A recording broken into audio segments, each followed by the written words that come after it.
there's some stuff that looks great, and then there's some stuff that looks questionable. And we're going to get to all of it. So, as you said, this is a leaked document. Okay. This is not the official Make Our Children Healthy Again strategy. That's supposed to come out in just a few weeks. This is the leaked version of it. This document is supposed to be the strategy that will, quote, end childhood chronic disease. They have identified 4 potential drivers behind the rise in childhood chronic disease: poor diet, chemical exposure, lack of physical exercise and chronic stress, and over medicalization. Now, in this document, they have outlined some specific areas that they plan to study and investigate to figure out if these are indeed contributing to childhood and, I would say, adult chronic disease. I think these categories, Joel, on the large, are going to make a lot of people happy. They're talking about addressing synthetics like food dyes, water quality, air quality, microplastics, vaccines, oral health, EMF exposure, ultra-processed foods, lack of exercise, screen time, which is something we've talked a lot about on this program, grass chemicals, reevaluating them, right. And get this, Joel, cumulative exposure to the chemicals. Finally, someone's going to look at cumulative exposure to the chemicals. And then the last category is overprescription of medications to children. So they're going to look at that whole, especially related to mental health. They're actually going to look at if diets can have an effect on mental health. In other words, can these children be prescribed dietary and lifestyle changes instead of just handed a medication? So that all sounds great, right? These are the main triggers that most of us in this space talk about that are contributing to this toxic environment that's leading to these chronic diseases. Yeah, and you know what should give us all pause is to realize that we've had this multi-billion-dollar agency for a long time. You know, Department of Health and Human Services. I mean, wouldn't you think that something that was getting billions and billions of dollars of that title would be looking at some of these things? But they have not. They've become a rubber stamp, and this is, of course, RFK Jr.'s agency capture stuff. They've instead of looking at it, judiciously, they've actually become a rubber stamp for things. For example, the cumulative exposure to chemicals. You know, there is no chemical licensing that requires any chemical usage to be mated with any other chemical. Every single test is singular. It's singular to that particular thing. But we know that we don't take in these chemicals singularly. Farmers don't use chemicals singularly.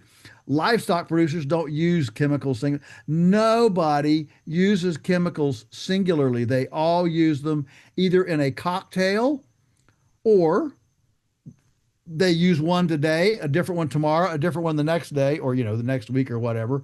And so you have this accumulated thing. Nobody's going to use only one chemical at only one time for only one thing forever. They always switch them around. So this will be a pretty big deal. Yes, yeah, I liked that list that they came up with, and I will say that most of these items fall under the NIH, the FDA, or the CDC. And those, like you said, are all the jurisdictions of Robert Kennedy Jr. because he is the Secretary of the Department of Health and Human Services.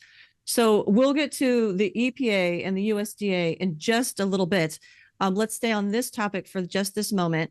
So that's the good points, right? I like that. I like that list as a starting point. A couple things. When I was looking through their bullet point list here, and keep in mind, this is supposed to be the strategy. So if this is the final strategic approach, then I will say it's pretty vague, right? There's a lot of great buzzwords here, but it's like, well, what are they actually doing? Like, they're saying the right thing, but what is this actually gonna amount to? So, for example, if you go down these lists of the bullet points, a lot of these categories, they're talking about studying it. So, the link, which the root cause of autism is something they're going to study. Vaccine injuries, they're going to improve data collection and analysis and have a new program. Uh, Air quality, they're going to study it. Microplastics, they're going to complete evaluation of it. That's better than a study. If they're at least evaluating the risk of the exposures based on data we already have, then that is much better than actually doing a study. Let's see.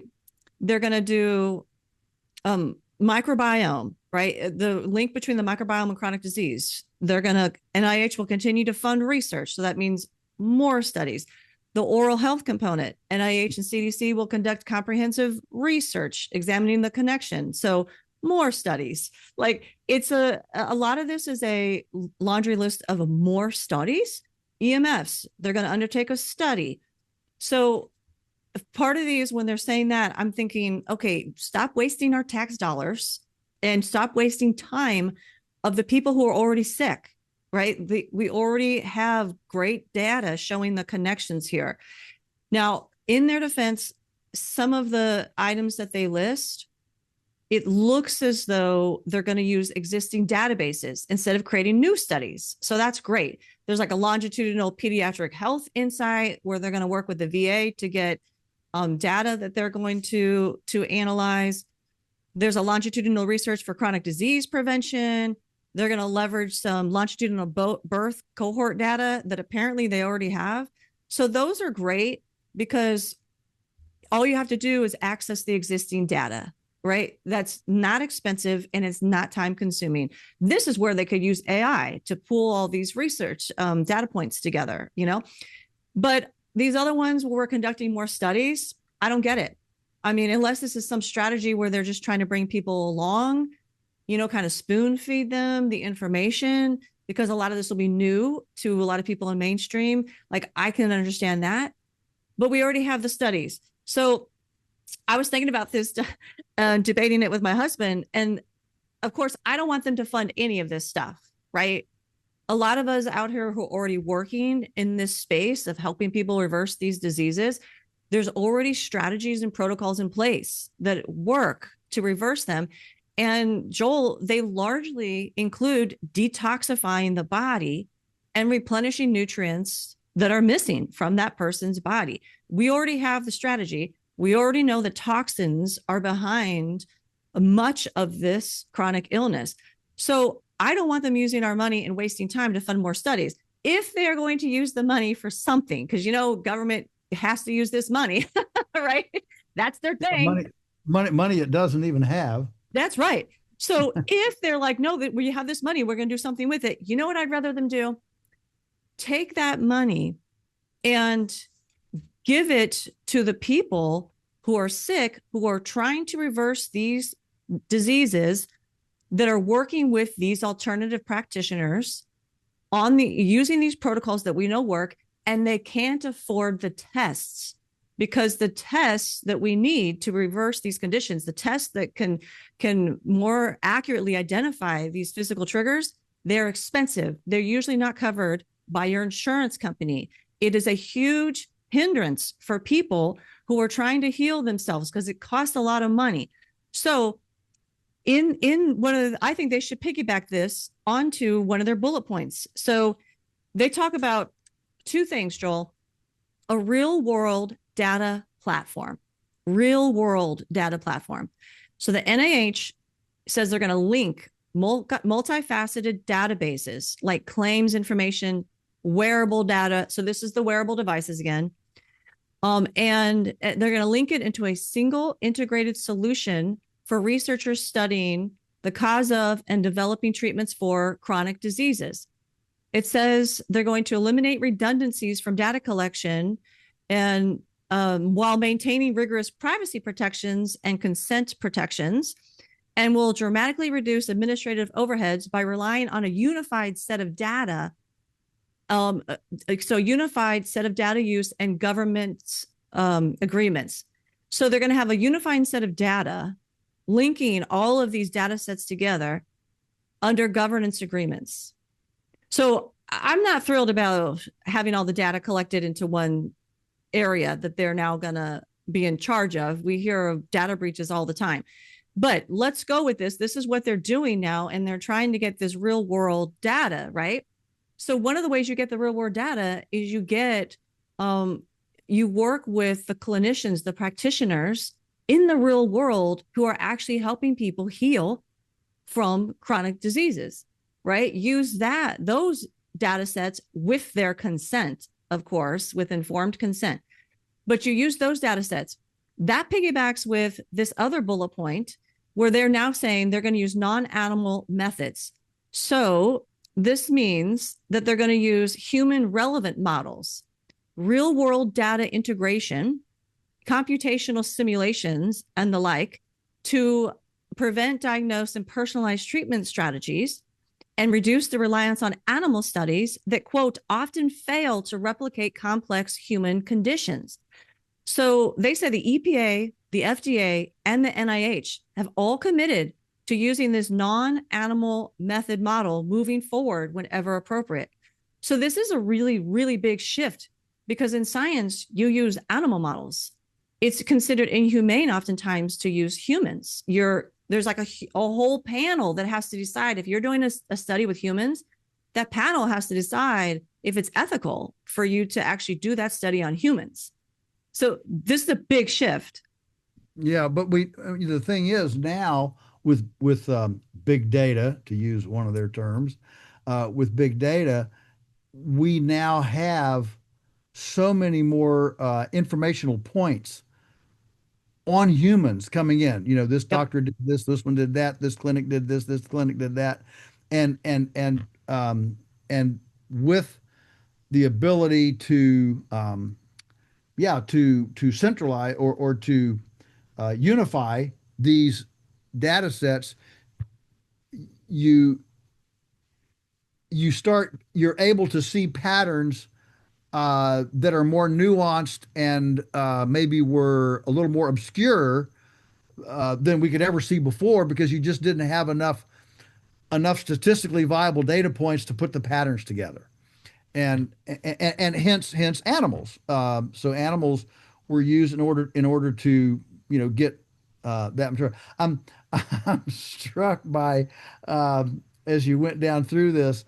In agriculture, we see this all the time. The land grant universities, there's land grant colleges, Penn State, Virginia Tech, Ohio State. These are land grant universities. And over my lifetime, I have watched the replication of studies. So Virginia Tech does a study on, some sort of grass or something. All right, something. Well, then the next thing you know, well, now Penn State, they're doing that same thing. And then Ohio State, it's like every land grant, it's like fad studies. Rotational grazing's interested. Let's do a study on that. And so every we call them Cal colleges, land grant universities. Every Cal college, does this study, and it's just millions and millions of dollars of taxpayers' money that are duplicating these because they're the new thing. They're the new. Let's study the hair. Let's study the claws. Let's study the GI tract. And they do this stuff over and over and over again. So it's almost like a delay tactic. Mm-hmm. A delay tactic instead of actually going forward with what we know. Because here's the thing. How do your paradigm, your worldview determines a lot of times how you view data.